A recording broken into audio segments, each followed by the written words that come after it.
Hello there, everybody. Look, I'd first like to start with acknowledging the traditional owners of this land and pay my respects to elders past and present. I can't help but share with you some insights that I've had over my life.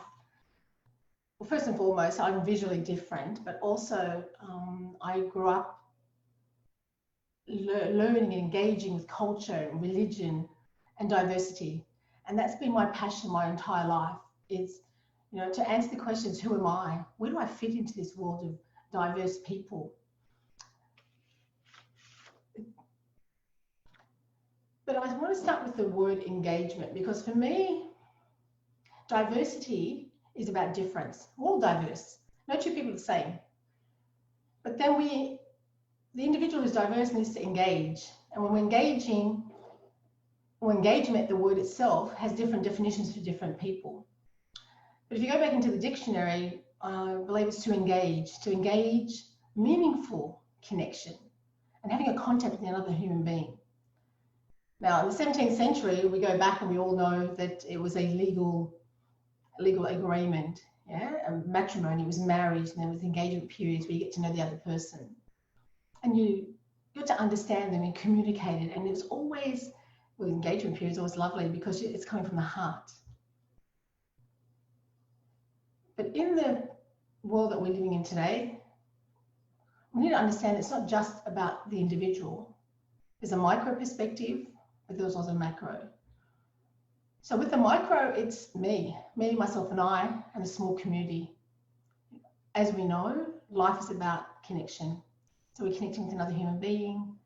We feel well, we feel good, feel happy, mentally, emotionally, spiritually. So engagement is powerful on an individual level. And we take it to a global level and it blows out. And so, wow, on a national scale. That's also about engagement. We're engaging internationally, so with the global, globalization, we're engaging internationally, nationally. Then there's the social, there's the economic, there's all these advantages. We're looking at innovation, creativity. Everybody's competing, everybody's wanting to make a difference, whether it's organizational, whether it's on small scale community, not-for-profit. So engagement is powerful, but if we set the foundation and we know what we're here to do, there's no human beings on planet Earth without engaging. That's torture. It's about that connection. So my personal journey has been about who am I, who is the other person, and how can we engage? So, I think it's, I always get asked the question, where are you from? So I will start with, where am I from? Well, first of all, let me start with my name. My name is Najla. So it's nudge, nudge, and you just sing la, la, la. So it's Najla, spelled N-A-J-L-A. Surname is Turk, and I have no relations to the ancestors of the Turkish background. My husband happens to be Turkish, and I get his surname Turk. So Najla Turk, and I pride myself on being unique, because the last time I looked on the internet and did a search of my name, there was another Najla Turk out there, but there are lots, I think maybe 300,000 Najlas. So it's a unique name, and I consider myself to be quite unique. So going back, my name, background, I'm one of 5 children, and I'm the least funniest. I must admit I am the least funniest. And origin, Australian, but I'm also half Lebanese and half Middle Eastern. Actually, Syrian. I'm a half Lebanese and half Syrian, which makes me a seriously lousy Lebanese belly dancer. Yeah, that's absolutely right. I can do belly dancing, but not very good at all. And I think it's a Syrian side coming out. So my parents actually migrated to Australia back in the early 60s. And the reason they did that is because they were looking for opportunities. And Australia was the land of opportunities. It offered financial security, employment, education, democracy, peace. Now, my father had never, ever been to school, but he had enough wisdom to know that if he made the decision to relocate to migrate to another country, he would give his children the best life. And what did he give us? What did he teach us? He did give us education. He did give us, security, great upbringing. But when I go back and I, reflect on my life, the best thing he could have given me is my values. Contribute to this country. This country has been the best thing for us. So I've contributed through employment. I've contributed, by having an education and being an educator. But more importantly, it's about instilling my value or sharing my values, of being culturally diverse and understanding culture. Growing up in a family that, believes in values of honesty, integrity, being the best version of myself. These were instilled from growing up. And I often ask myself why I'm on this journey. It's a journey of engagement, it's a journey of, connecting with another human being. And I believe that my parents both struggled coming to Australia. And when I went to school, believe it or not, I didn't fit in.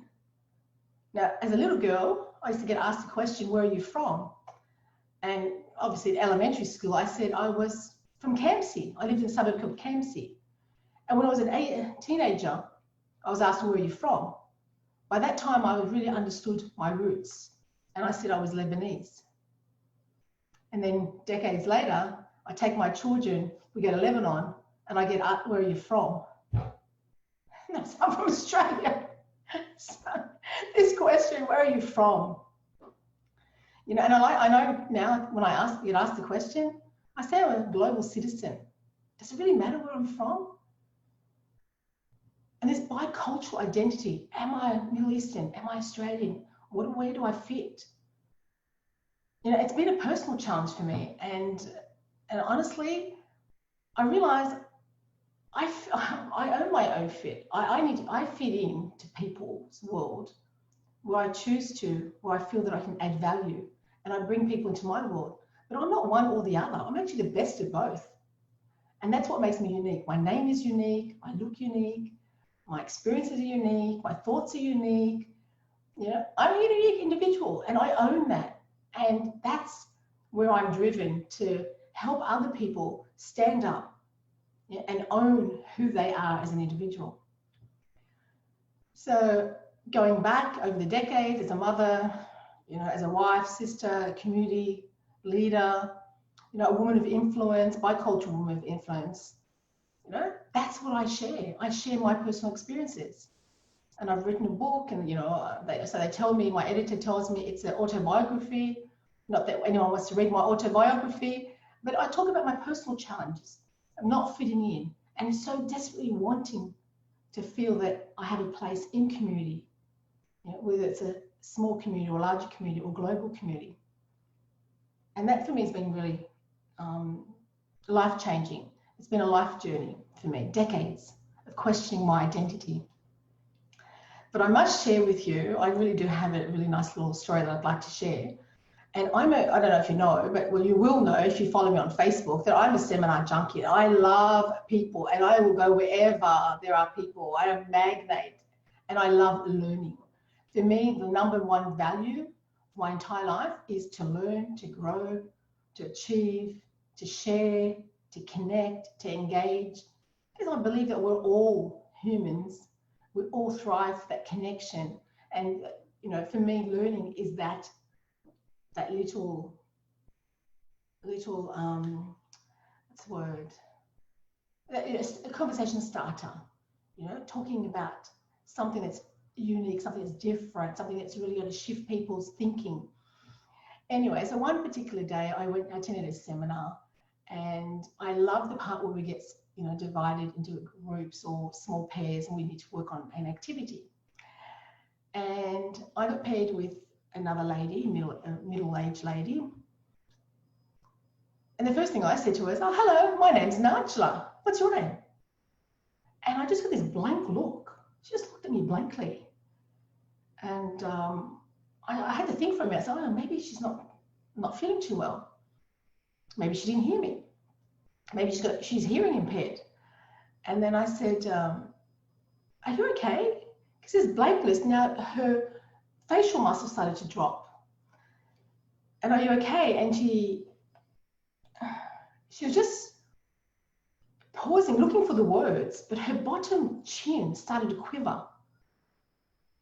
And I said, are you okay? I'm just thinking, what? This woman mustn't be well. She must have some really bad news to share. And she said to me, I'm just so sorry. I'm so sorry. And I'm thinking, sorry, what are you sorry about? So, and I asked her, I said, what are you sorry about? You haven't done anything. You haven't said anything. And she said, I'm so sorry. I'm sorry because I hate you. I hate you because I'm afraid of you. You're a Muslim. I can't remember what she said after that point, but I seriously will never ever forget the way she made me feel. Whew. Why does it impact me? So why am I sensitive about it? I'm not sensitive. It pains me that there was something terribly wrong with humanity. Now, was I offended? No. Did I react? No. Am I reacting now? Yes. Did I react? No. But I just felt that I had the gift that I wanted to share. And that was the ability to engage. And I said, what is your name? And she said, Marie. I said, Marie, you need a hug. Would you mind if I put my arms around you? So I leaned forward, put my arms around her, and I said, Marie, just as you have fear, I also have fear. I also have fear of standing out. I'm here at a conference of 600 people. I'm different. But I don't want you to feel any different. To feel any feeling other than safe, to be feeling safe and comfortable. What do you say you and I skip the activity and have a little chat? So we did. We skipped the activity. We stepped outside. We sat down, had a bit of a chat. And I said, this is your opportunity to ask me any question you'd like to ask. Unsolicited questions. And boy, did I get pelted with questions. Oh, yeah. And the first question was, believe it or not, where are you from? And I didn't say I was a global citizen. I wasn't that smart at the time to say that. I just said I'm Lebanese, like that. And then she said, the next question, does your husband have 4 wives? I get that a lot. I seriously get that a lot. And I said, yeah, if he did, he wouldn't be a very happy man. And then she asked the question, what was the other question she asked? Were you forced into marriage? Truly, these are phenomenal questions, but they're not unique. These are questions I get asked all the time, but it's usually get asked after I've established the relationship, the connection's happening, there's trust, there's rapport, there's honesty, and then I get asked those questions. But straight out, sat down, boom, boom, boom, boom, boom, boom, boom. Yeah, she's shooting at the hip. Do you make your children wear the scarf? Do you make your daughters wear the scarf? Do you wear the scarf in the shower? So, oh my God, that was unique. I said, do I wear the scarf in the shower? I was like, oh no, that's the first thing that comes up when I walk in the home. So I gave a little bit of an education about Islam and about myself and about my upbringing. And you just have to watch the testimonial. It's on my website. It's only a minute. But she admitted, Marie, as a middle-aged woman from the Central Coast, admitted that the one-on-one experience was mind-blowing. She admitted that she had fear from a religious perspective and a cultural perspective. And she also admitted that she had, her words, phenomenal growth. And that, for me, was gold, growth. Isn't that what this is all about? Aren't we all here to learn something and to grow? You know, in our life, we're born, we grow, we age, we mature. It's a journey, and we take our learnings with us and we impart and share with others. And we come from the heart space and we care and we make a difference, a positive difference. Don't we all have a life purpose? Now, this may not be her life purpose to engage with myself. but it's definitely my life purpose. My life purpose is to interact with one person at a time and to make, it's just a small difference. But if that person can grow, then I've made the change that I want to see. So she admits to having a phenomenal growth experience, and she's on the journey. And I seriously believe that people come into your life for a reason, a season, or a lifetime. Marie and I are lifetime Facebook friends. So it's been coming on to 4 years now, and we converse on Facebook. And sadly, she's been diagnosed with cancer, and she's going through chemo, and my heart is there, and I'm supportive. And she's another woman, another human being. She's another individual that's experiencing her own challenges. And there's nothing to say that we should be blood ties and only care. If you breathe, if you feel, you have a heart, then you're worthy. You're worthy of engaging and being connected. Worthy of my time, of my efforts. And if you're not, let's assume the next person, right, didn't see the growth, didn't experience the growth, or the next person doesn't have the competency or the skill sets that I have because I was born and raised and I've got lived experience. Does that make them good or bad? Does it make them less of a person than I am? Does that make them right or wrong? Who am I to judge? I just happen to have skill sets in this area. The next person has skill sets in their area. That's their strength. That's what they're going to be sharing. I need to be open to receive. I share what I know best, but there's a lot of areas that I'm not very competent. And so on the continuum of learning, we don't know what we don't know. So I didn't judge Marie for not knowing or not being able to, inappropriately asking inappropriate questions. So my rule now is ask permission to ask questions, only because it could, get people offside, off guard. So it's just a journey, and there's nothing right or wrong. So having said that, I look back and I think, oh my goodness, what was it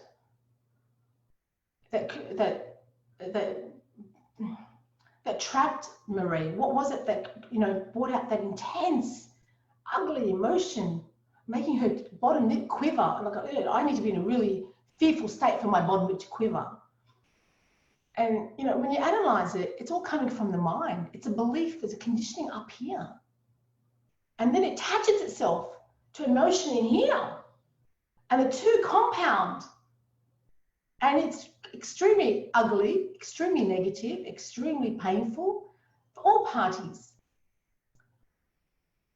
So when I speak with people about engagement, whether it's workplace engagement, consumer engagement, employee engagement, stakeholder engagement, it doesn't matter who we're engaging with. You're engaging with another human being at the other end, regardless of what their name or title is. We need to be sensitive to what's going on in their head, because if you remember, everything that's happened from or prior to our births in our DNA, but it's all gets stored in our mind, and there's this massive collection of thoughts and ideas, and experiences, positive and negative. For Marie, what was her personal experience? Did she watch the movie called Not Without My Daughter? Has she been listening to the news? Had she had a bad experience with one of her clients as a hairdresser? I'm not here to judge Marie. I'm just here to help Marie on her journey. And just as I would love for people to reach out and help me on my journey, because it is a beautiful journey, and to just be in this place and time, and with all these challenges that are going on around the world, we need to connect. And connection is huge. And sadly, with COVID,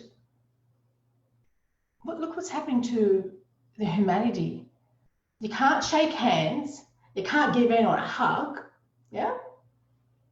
You can't be in their personal space. And we're 1.5 meters, 2 meters. I had one specialist when I visited last week. He was spraying the pen when I handed back the pen after I signed paperwork. He sprayed this pen. Like, how did it make me feel? Are we considering how we're, how our, the detriment to this lack of engagement and how it's impacting on people? Masks. It's covering half my face if I wear a mask. How does anyone get to see my smile? Smiling is contagious. You catch it like the flu. When someone smiled at me today, I started smiling too. We're not smiling. You walk in the street, no one's smiling. You can't even see what there's under their mask. So I put a smiley face over my mask. I still want people to see the smile. And the smile reflects what's happening on the inside. And sadly, if we're not engaged in the workplace and in community, even with this new way of communicating, Zoom and Facebook, where we're not meeting people, we're not dressing up, we're meeting them, being in their personal space and feeling their energy and their joy and their happiness, that's detrimental to how humanity engages on a business level, organizational level, a national, global level. It's impacting the business, impacts innovation, and people in a state of fear. In my last book that I wrote, only 13% of employees are engaged in the workplace. 13% engaged. It's a lot of percent. It's a big percentage is disengaged. So what I just want to reiterate. I shared one story, Marie, a middle-aged woman. Were there differences in us? Absolutely. Age, background, experiences. But what Marie highlighted was that we have so much similarity. Oh my God, we're so almost the same. And what do you think the similarities were? Both women, both mothers, both middle-aged, both valued democracy, freedom of speech, freedom of choice, autonomy. We wanted the best for our children. We want to educate them. We want them to be independent. We wanted them to stand up and be a voice and be unique. So yes, we're different, and we have to be different. My entire life I've been seen as being different. And what's wrong with being different? We own our difference, but we need to look for our similarities. Look for what's same, not what's different. When people see the difference, we call it a hijab. Yeah. Why do I feel like an imposter? There are people out there claiming to be Muslims and they have no idea how I feel as an individual.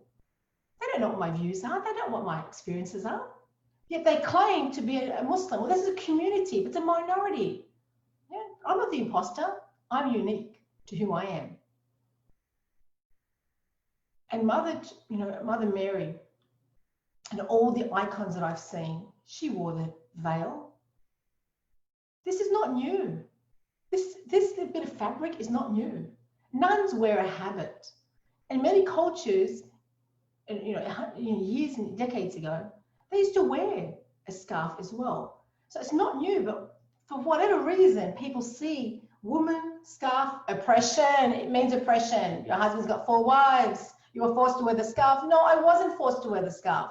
Let me tell you, I have been so liberated ever since I chose to wear the scarf. It was my choice. And my husband's like, what are you doing? Oh my God, you can't walk around wearing that thing on your head. It's a detail. I said, sweetheart, don't stand in my way. This is my choice, my body. And we have choices. And isn't it what it's all about? That as an individual, as human beings, we want to live in a society where we have choice and we have voice. Yeah? What's wrong with that? And so our difference, it's okay. It's uniqueness. It's not difference. Don't box me and say, oh, wear a scarf in a box with another group of individuals and we call them terrorists. No, I'm sorry. Yeah? Woman oppressed. Well, maybe there are, well, 2/3 of the world is democratic. But yes, maybe there are countries where culture and religion gets intertwined. The very first session that I did on culture and religion in an educational institution, educators did not know there was a difference. There is a big difference. Culture is what you're raised with. It's tradition. Your food is culture. Your dress is culture. It's, stories being shared and passed down from generation to generation. That is culture. Religion is a message from the divine creator. It's too different. I choose to wear this hijab, scarf, tea-towel, you call it whichever. Okay? Because this is what liberates me. This is what makes me feel content on the inside. It gives me fulfillment. I feel safe, secure, and connected to my creator. And that's my choice. And we all have choices. And that's my journey, to empower and support individuals to stand up and own their power. And to also look at what is similar. We need to dig deep. We need to look, because we tend to forget, because we look and we see and our mind automatically sees the difference and we box the individual. And I want to share with you a little experiment we did in elementary school just a few months back. And we had 4 trainers, myself with a scarf, an African individual who was an African. There was a lady from blonde, blue-eyed woman from England. And then, oh no, it's just the 3 of us at the time. So the 3 of us. And we asked the elementary kids, which one of these 3 presenters was from Australia, born and raised in Australia? They looked at me. 100% of the kids' hands went up. No, not her, not her. I just thought, wow, this is profound. The African man, they said, no, he's not Australian. No, it's the dark color. No. But they looked at the blonde, blue-eyed lady from UK and yeah, 100% hands went up. She's from Australia. She's Australian. We are indoctrinated from a very young age that we fit in. Australians must be white, blue-eyed. Truly? They were gobsmacked when they found that I was born in Australia. They're like, really? These primary kids, the teachers, the librarians that came back and said, you're born in Australia? Like, what is so bizarre about me being born in a country that's not Middle East? And yeah, but the same experiment we did in the secondary school and got the same results. Nobody picked that I could be Australian. And this is my point. It's my point exactly. When we assume, when we judge, we expect, we're not always right. We're not always right. And who's to say that what's right and what's wrong? We're just another voice, that has similar thoughts. We obviously, our minds operate, but we're all wanting the same thing. And if I did a survey of everyone on the planet, I can guarantee everybody wants a sense of connection, a sense of belonging, a sense of feeling. We all want to, myself included, wants to feel a part of something. Now, just one last story I'll share with you, because it's like a profound realization for me. Growing up in high school, I spent 6 years in a high school, in college, 6 years. And I had lots and lots of friends, and I had good memories of school, amazing memories. But I felt more at home at school than I did at home, because I'd go to school and I felt a part of a community. And I'd come home and my parents were wary. They didn't let me go out, the movies. They didn't want me engaging with the kids at school. They were afraid of losing their culture. So I felt disconnected when I was at home. I disengaged when I was with family. But I engaged when I was at school because of that sense of belonging. Fast forward 20 years. I go back to a school reunion. I was like, wow, I was so excited. And I walked into the reception lounge and it was profound. I looked at one side of the room and they're all our Anglo girls. I went to an all-girls school. I looked at the other side of the room and we had the Italians, the Greeks, Maltese, disability, and our Indigenous on the other side of the room. I was gobsmacked. I took one look at that and I went, oh my goodness. At the time, I felt a part of a community, but my community was the other. And 20 years on, we're still divided, division. You either have a vision and you project yourself forward, and a division is the divided vision. And when you have a divided vision, each one goes, it's polar opposites. Everyone goes to different angle, different direction.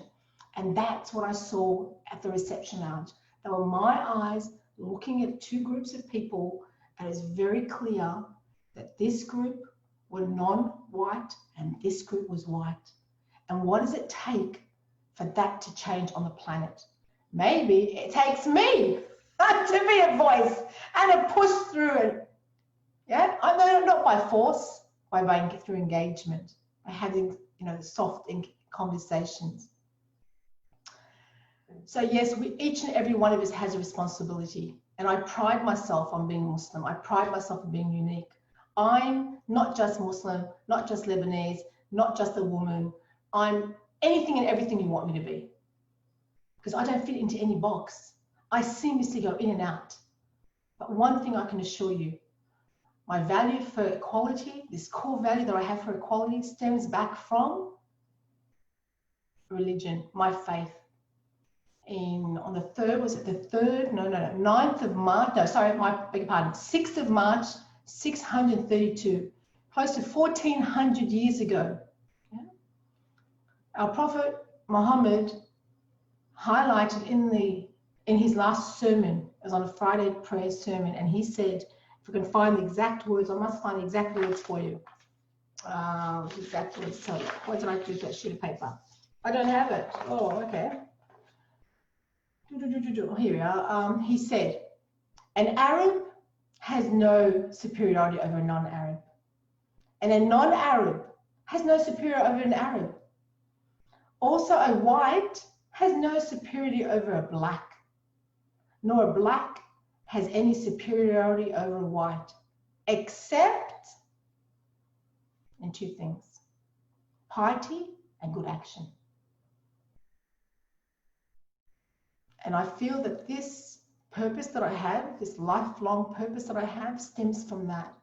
Equality, democracy, standing up, seeing sameness, irrespective of our abilities, our disabilities, sexual orientation, irrespective of our color, our status, our educational qualifications, irrespective of the car that we drive, the house that we live in, the money that we have, the job that we have, irrespective of the country that we live, irrespective of the context that we have. As individuals, we are love, we are deserving of connection, and we are people that need and desperately need to make change. So I want to put my hand out to you, because I can't touch you, but also I'd like for you to put your hand to your heart and make a vow. That we vow that it's no longer about me, it's not about you. If we can see our similarities, it's about the we. So we vow to make this planet a better place, and we vow to push aside our visual differences and differences of clothing and differences of beliefs and ideas and ideologies, but to go deep, to look through the external, to look through what's on the outside, and to feel what's on the inside, because that's how you're going to make change. We're all here to learn. It is a journey of learning of empowerment. I can't empower myself. I need you to reach out to me and empower me. And especially in these times now, especially when the world is disengaged because of COVID, because of what's going on around the world. And these catastrophes that we're seeing, whether it's fires and whether it's civil wars, and the list goes on. We can make a difference, but we need to stand up and be united. And we need to have a vision, not be divided, but to have the vision. No fear, nothing holding you back. Remember, there's no right or wrong. We're just here to learn, to grow, to share, to be the best version of ourselves, to help others step up. And like Martin Luther King, I too have a dream.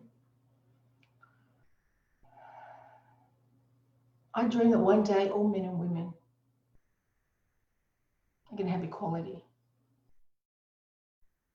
I also dream that all people of different denominations will come together, put their hands together and move forward as one. And I also have a dream that individuals who are experiencing difficulty and challenges on a personal level are supported and guided and empowered to make change, to own who they are as individuals, to stand up, to be counted, and to share, to love.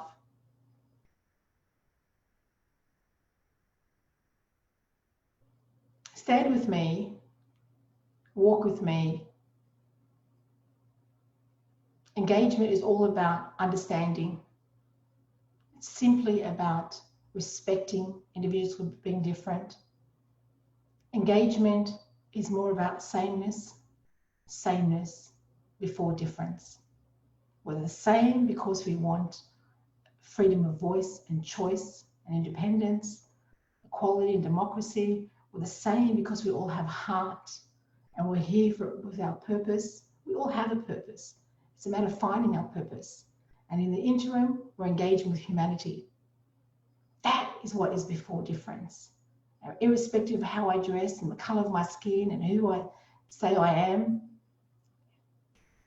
we should be united. So stand with me and join me, and thank you so much for your time.